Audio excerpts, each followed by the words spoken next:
And one of those spaces where a lot of what we've been talking about is Adventureland, which has been in both in both American parks for sure. They're the ones I'm more familiar with.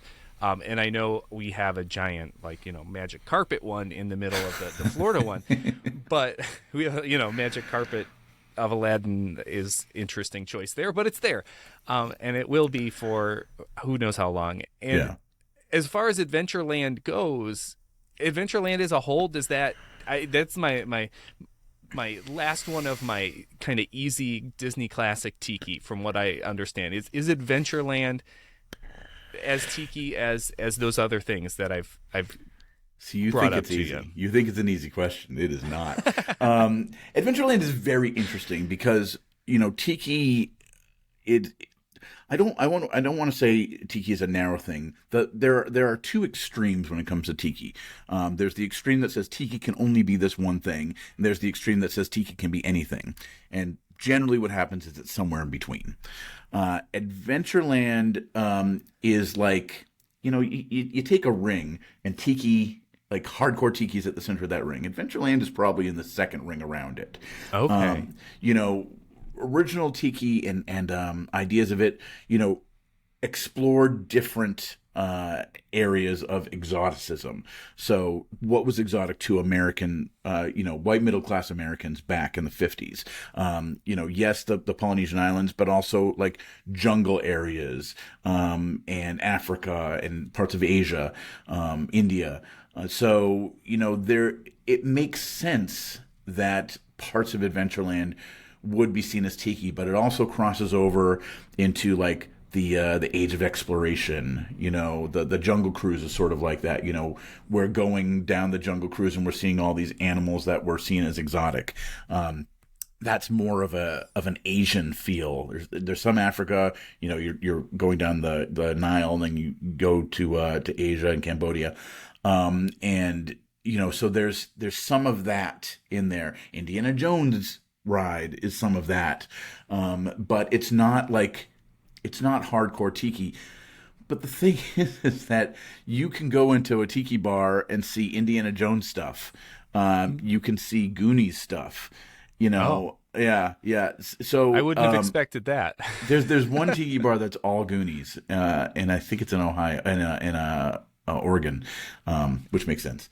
But yeah, Indiana Jones, because that's set in the same era. And then there's the whole exploration, exotic, savage, that whole thing. That sort of thing. And then you have something like Star Wars Tiki, which I don't really want to super get into yet, at least. No. Yes. Star Wars Tiki is its own thing. Okay. But then, it's funny because Tiki... So, very briefly, let's talk about classic monster movie type things. You wouldn't go to a tiki bar and expect to see a Frankenstein or a Dracula, but if you see a creature from the Black Lagoon, that is tiki. I don't know why. I don't know why. Sometimes you just don't know why. So when you go into Adventureland, the pirate stuff is adjacent, but not really tiki. The Jungle Cruise is closer to that. Back in the original Adventureland, this is very interesting. There used to be a shop called Walter Clark's Hawaiian Shop. There was this guy named Walter Clark, not Walter, Walt A.H., Walter. And he had like all these Hawaiian shops, had them in Palm Springs, Vegas, Beverly Hills, and he had a Hawaiian shop in Disneyland. So this is that whole merging, is Hawaii tiki sometimes, is Africa tiki sometimes. It all depends on how you use it.